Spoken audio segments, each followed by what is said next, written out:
quick question for you guys. When was the last time that someone or a group of people asked your opinion on how to make something inclusive for all genders? Good morning, folks, and welcome back to B2B Breakfast to Business with your morning girl, Bea Lim, Managing Director of Team Asia and Women's Month advocate. Proud woman here. Super excited to be with everybody with our episode this month of March. Guys, we are celebrating Women's Month just last Monday. Folks all over celebrated International Women's Day. That's March 8th, 2021.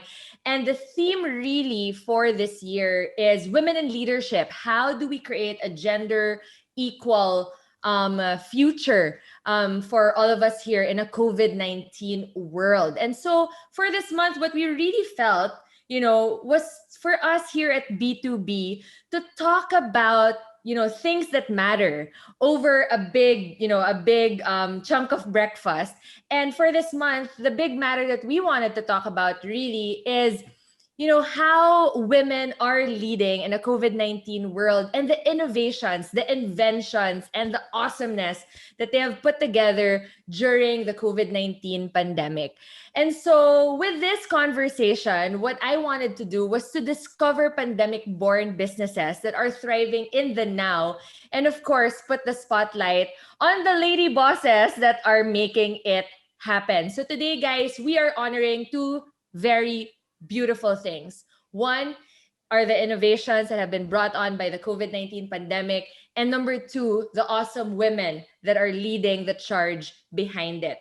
Today, I am overjoyed to have with us such an inspiring woman, a fellow lady boss, so to speak, for today's episode. And today we have the founder of Life Cycles PH, which has the mission of bringing bikes to frontliners in need during the COVID-19 crisis. I have with me today Miss Keisha Mayuga, who is a licensed environmental planner with years of professional experience in development communications, project and knowledge management, and has been building experience in sustainable mobility solutions and community-driven urban spaces. Ladies and gentlemen, I am so excited to be introducing her to you guys. We have Keisha Mayuga. Hi, Keisha. Good morning to you. Good morning, and thanks for having me here. And I'm really excited for this episode and to hear actually more of the episodes that talk about lady bosses like us. Absolutely, Keisha. I'm loving the energy. I'm loving the smiles. But more importantly, I love the fact that we are here together to talk about things that matter, right? Things that we really want other people to talk about. Like our goal, Keisha, today is to get people to talk about, mobility solutions, community-driven stuff, but at the same time, the importance of women driving, the charge behind these innovations. So that's our goal for today, Keisha. I want people to talk after this episode, right? I want them to talk. All right, so Keisha, the old proverb goes, necessity is the mother of invention. and of course, we know the history of mankind. This has been proven countless times. And true enough, and I can't believe I'm saying this again, COVID-19 has changed the way we live, the way we work, the way we play, the way we consume data, the way we get together, communicate, and connect, but more importantly, the way we travel, right? The way we actually respond to change and the needs of humanity. And we've seen really the rise of startups, the rise of businesses sprouting everywhere, right? All responding to the need to adapt and to make the world a better and safer place, because that is what we really needed, right? And the COVID-19 pandemic is not, going away yet, right? We're all crossing our fingers, toes, our eyes, our hair and everything else. But nandito pa siya, right? It's here. And we just need to roll with it. We need to claim that, this is the world we live in now, but it doesn't mean that we need to stay stagnant.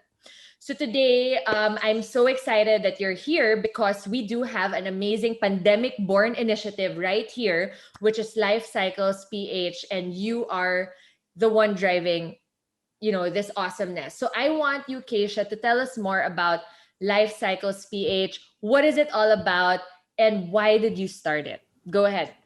Well, thanks so much again, Bea. And Life Cycles PH actually started almost a year ago.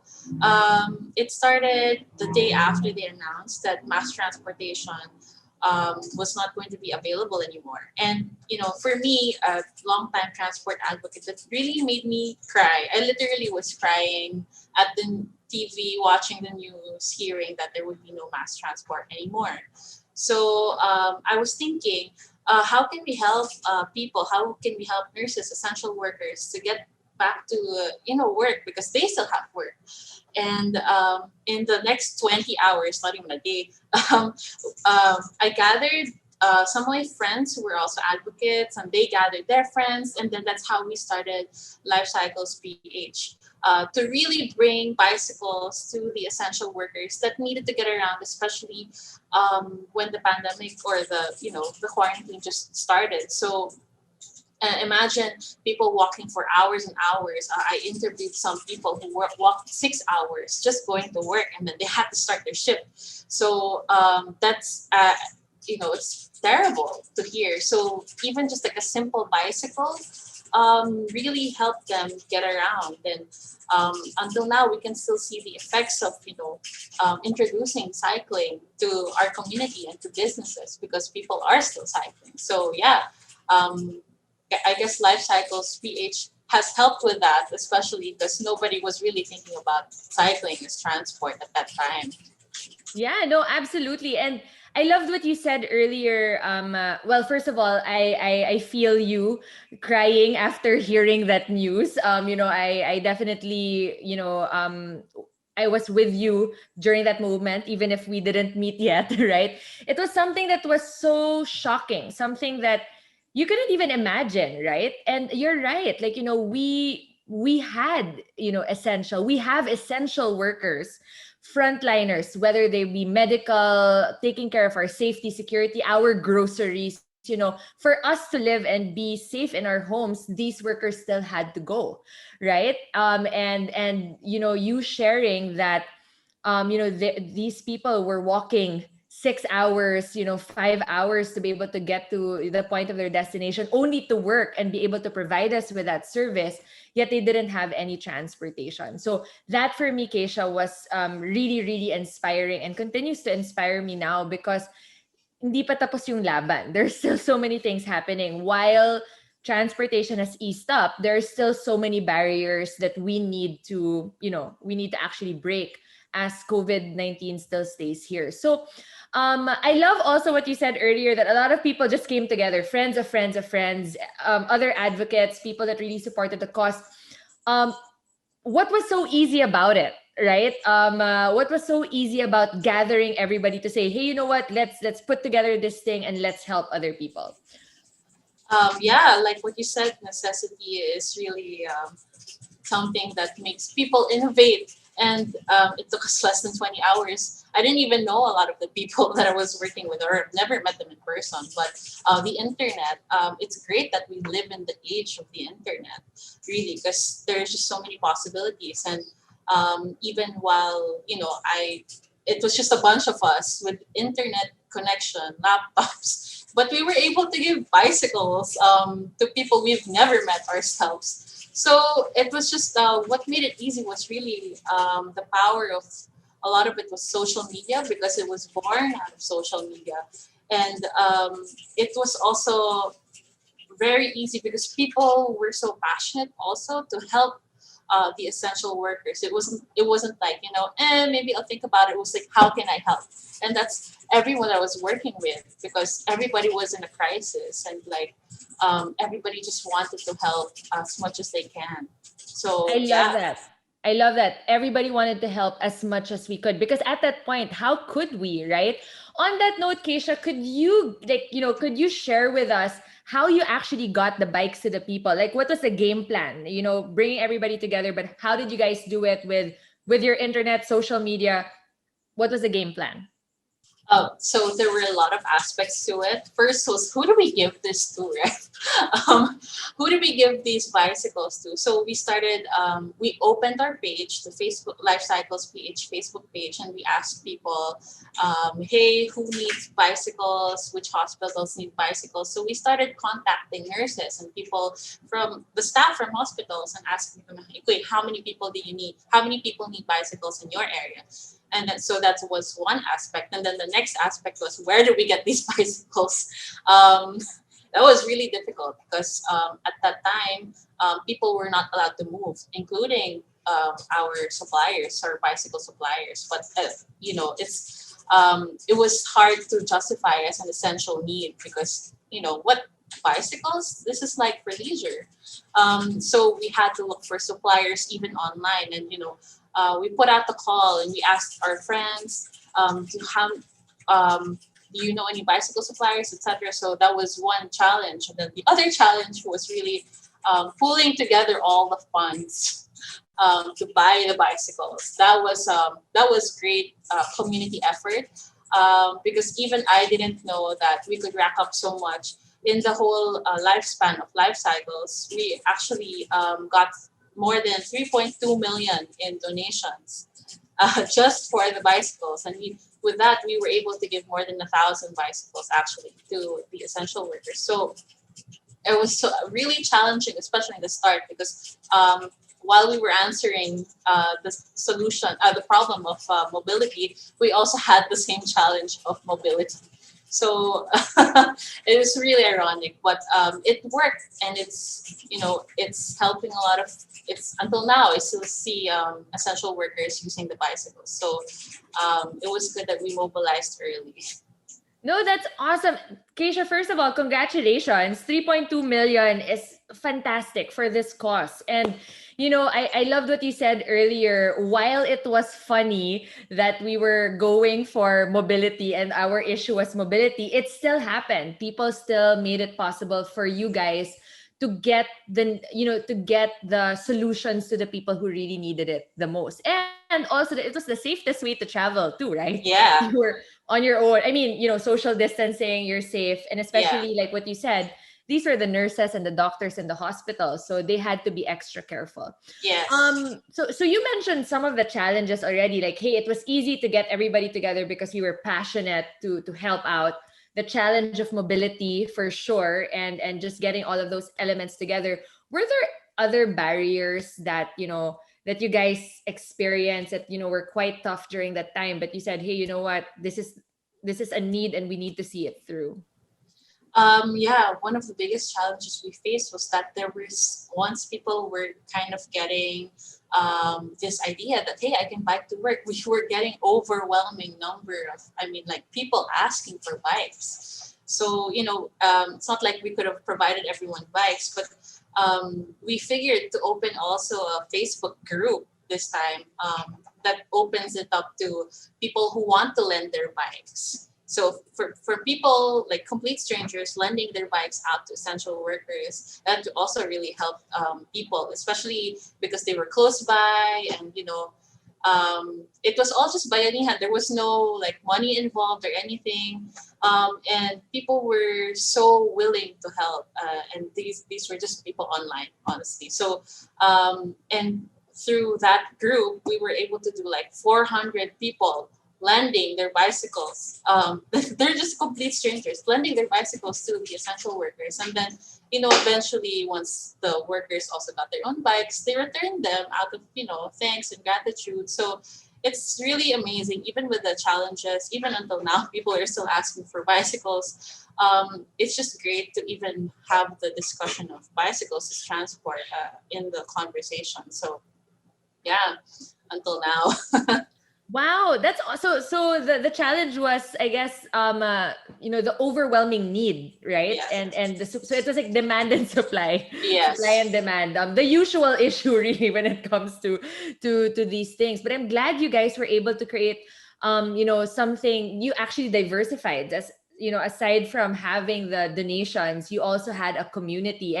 And Keisha, for me, that's even more powerful. Having a community of people who just want to help and say, I'll lend it, you do you and keep us safe, and keep us going in this pandemic. I'm here to help. So I feel that that's even more inspiring, the community building aspect of that.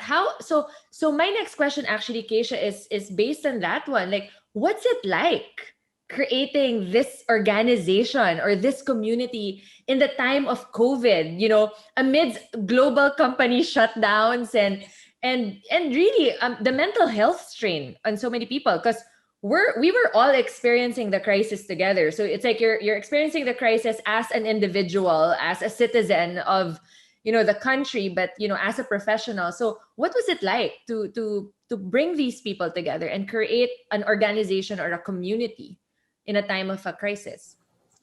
Well, honestly, everyone was kind of just shocked in the start. So we all had all the sectors, all the businesses, we were all kind of shocked, and maybe like we couldn't go back to like our normal working routine. Work from home was like not a thing. So everybody had time to really go into helping, because like the first step to helping the community is really helping the people who are healing our community. And eventually also when work from home started becoming normal, people started getting back to work. Of course, a lot of our volunteers and a lot of people who are working on life cycles also eventually have to go back to their daily lives, and which is a normal thing. So I was just glad that they were able to even give time to do this, because it's not easy. I couldn't have done it myself, honestly. But it's really that community building, because we all, like what you said, we all have our own challenges, physical, mental, and so if you do it together with other people who want to do it too, it becomes less of a I have to do it too. Like, wow, we can do so many things as a community. So for that, I'm really grateful. And now we have like a bigger cycling community, which is amazing. So yeah, it's just been such a great journey since then. I love your term, Keisha, journey. That was so beautiful. It was the perfect way to bring everything together, that it was a journey, right? It was born out of that announcement that made you Yeah. cry.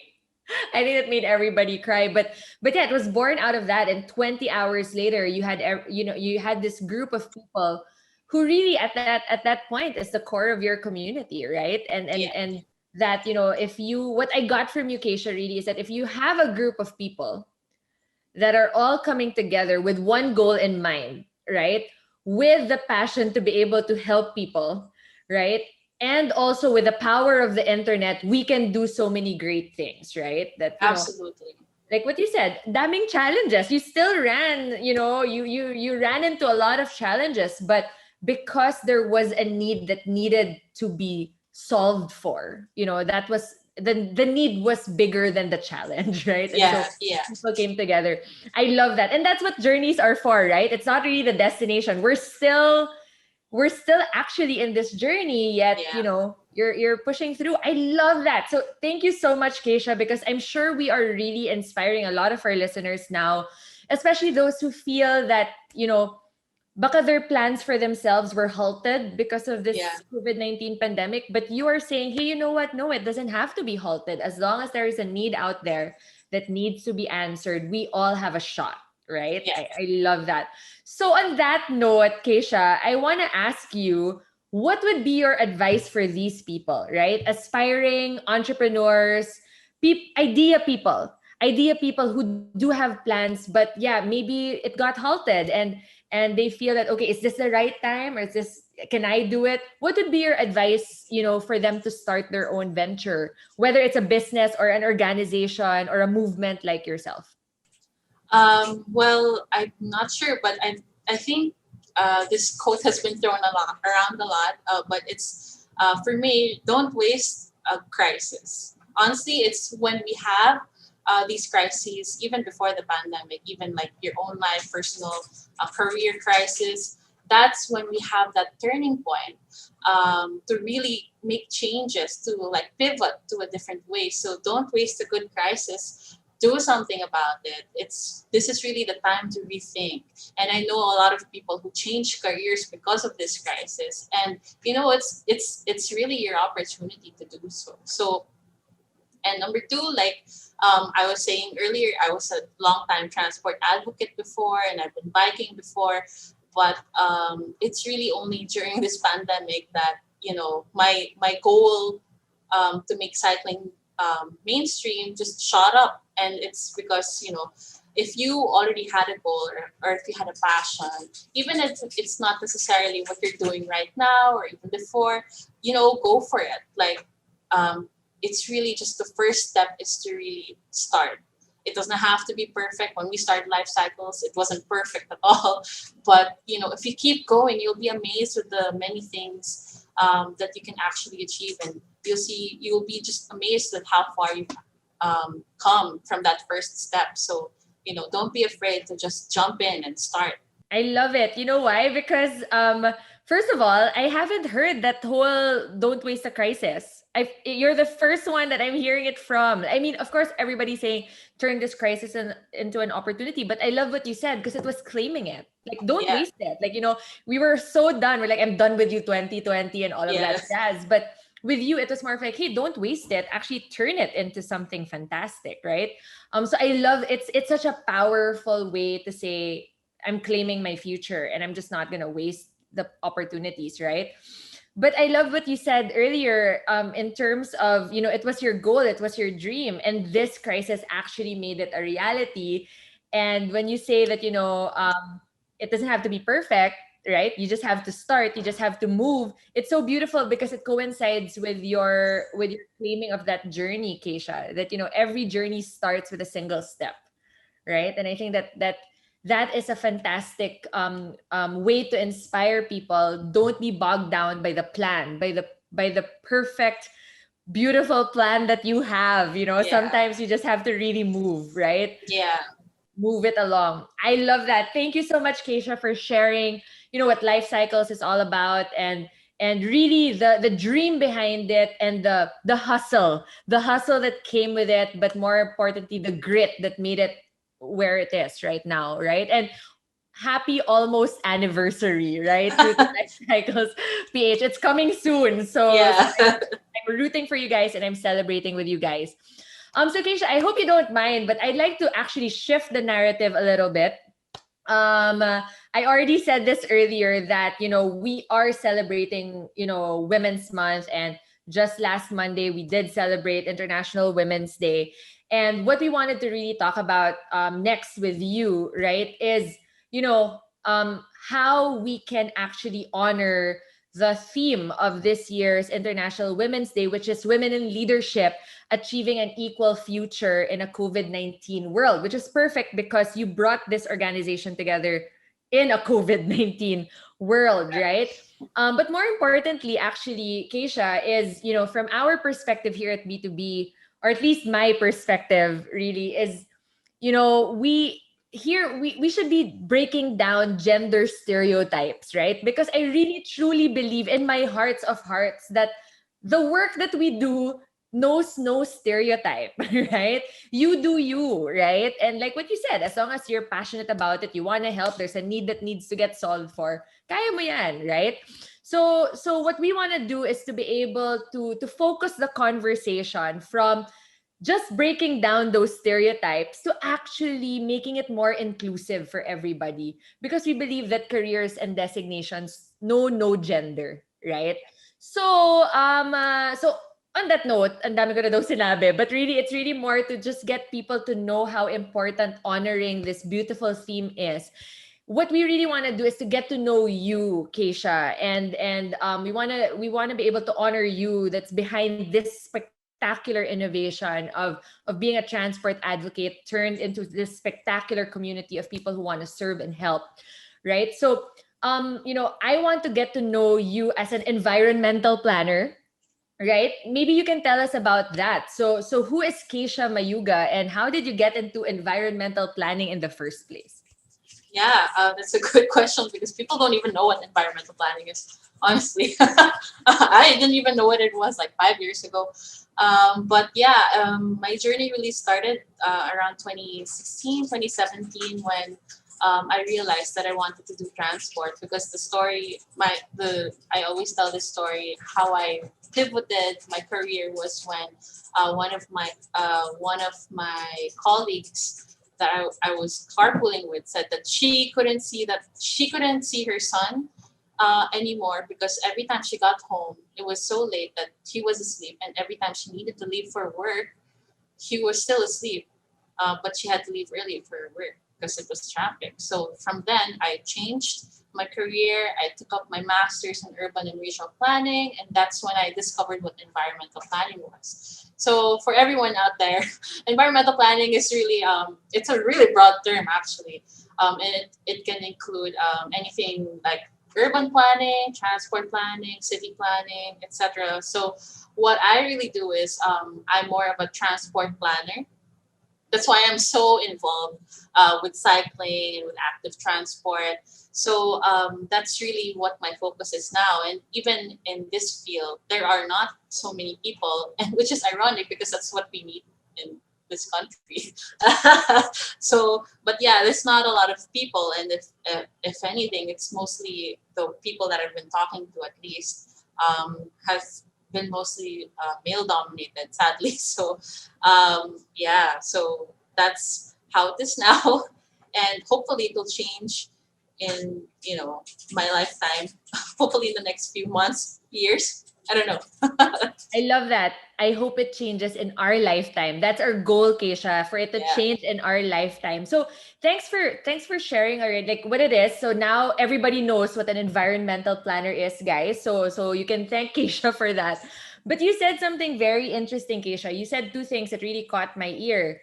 You said um it's funny that we don't have a lot of people in something that we really need here in the Philippines, which is mobility, right? yeah, Transportation. And yeah, then the second thing that you also shared with me is that there's konti na nga lang yung tao, male dominated pa yeah, our industry, so to yeah. speak, right? So on that note, what are your thoughts on gender equality in this industry or in any industry, so to speak? Like, what are your thoughts on it? Like, and if you have any personal experiences that you'd like to share as well on gender equality. Yeah, definitely there's still a lot to work on. In terms of, at least in my industry and the transport sector, there's still a lot to be done, especially with including women in the planning. Because if you can see our city and if you can see our transport, it's not really designed to be inclusive for women, but it totally changes when you include women in the conversation when you do the planning, and this has been observed in not just in the country but in different countries that when you include women, the everything changes and it's becoming more inclusive. The way you design a street, the way you design um, even public transport, it changes when you ask women, hey, how should we do this? So it's definitely different. And another point in the transport, since I'm into cycling and really promoting it, is that before the pandemic, I would bike city to city in Metro Manila, and I would count up to 20 cyclists before I could see one woman that aside from myself. So, like 1 out of 20 or 15 women, cyclists are women. But now that it's getting a little bit more popular, women actually started cycling, and now I can count like 1 out of 5 people uh, cycling are women. So it's important to also kind of design even cycling infrastructure that's specific to making women feel safer, and also men, because if you make it safe for women, you make it safe for everyone. That's Definitely for women and men. So yeah. yeah, No, you know what, Keisha, you broke that down beautifully well and so simple also. If women were just asked, a question. Like, like exactly, if you just bring a woman, just one, like, how do we do this? Or how would you feel if we did this? Things will change, right? Because it suddenly makes it inclusive. You're not guessing if it will work for everybody, Yeah. right? You're just bringing a different perspective into the mix. And also, I loved what you said. If you make it safe for a woman, you're making it safe for everyone, meaning that you're just making it safe for all genders. Yes, exactly. But I loved how you broke it down because it's simple. You get it? There's no politics, there's no whatever in it, right? Yeah. It's just simple, it's just the needs of people that we need to address. Fabulous. So Keisha, I also want to know, like, because you already started, right, with planning, like, you've just brought Yes. them in, and cycling infrastructure. So the secret is I don't know how to ride a bike, which now everybody knows that my secret. But anyway, It's okay. so I don't know how to ride a bike. So I'm not privy really actually to the cycling infrastructure. But based on your stories, it's important actually to have something that's more inclusive. So you've shared the challenges there as well as being part of planning. Are there any other barriers happening in our community or in our culture that we need to break down to make us more inclusive? Yeah, definitely. We need to hear out a lot more people and not just like stay in our own comfort zone and be like, well, I'm the expert here. I want to do this. But in truth, we got to ask everyone. Like I said earlier, if you just ask a woman, it'll totally change because you're designing for them and you're designing for everyone. So, there are still some barriers also with how we look at each gender, not just women but men, like like how I said earlier, cycling used to be something viewed as a man's sport or transport. Like if you're a woman, like, oh my gosh, no, cycling's not for me. But now, but now that we're getting more women to cycle, actually I think this is the biggest community we've had where a lot of women are cycling. It becomes like, hey, this is a thing for everyone. It's not just a man's sport or transport, but it's something for everyone. So we have to keep, encouraging other women to cycle. I hear you. I see what you did there. Yeah. I love it. No, no, absolutely. I have to keep on going back. I feel like I've said it time and again, but Keisha, that was so powerful what you said. If you ask a woman, you ask for everyone. Yeah. Again, there's just no stereotypes, no barriers. It's so simple. If you just ask, you Yeah. ask for everybody because you're able to make it inclusive, right? It's really just a change kasi in perception, right? Change in perception, bringing in different perspectives, and just looking at how you design it for more people. That's it. Yeah. So it's like it's so beautifully simple, but we also know it's hard to achieve, diba? Definitely super hard. That's why we're having this conversation, Keisha. So, I mean, there was a lot of things that we were able to cover, but I do have one last question for you, Keisha, which I also feel is the most important question, right? Because we do have listeners, everybody, both genders. Here it's all equal. We are making things happen for an equal future in a COVID-19 world, ladies and gentlemen. But what I want to ask you is, what are your last words for naysayers, doubters, those who say that, um, women can't cycle, women cannot plan. But more importantly, maybe those people who are not aware that we are not being brought into the conversation. What would be, I don't want to say advice, but what would be a question or something that you want them to know, just those people who are not aware that we are not brought into the conversation? Yeah. Definitely, when it comes to planning, especially if it's urban planning, transport planning, and any kind of planning for the city, you have to ask, this is a key question: would my Lola be able to go through this street? Or would I let my young daughter bike to the park in this condition? So if the answer is no, it's still not inclusive, because you have to think about how you're going to let people like those. It's not just for you, especially for even for like male planners or people who are so experienced in the field.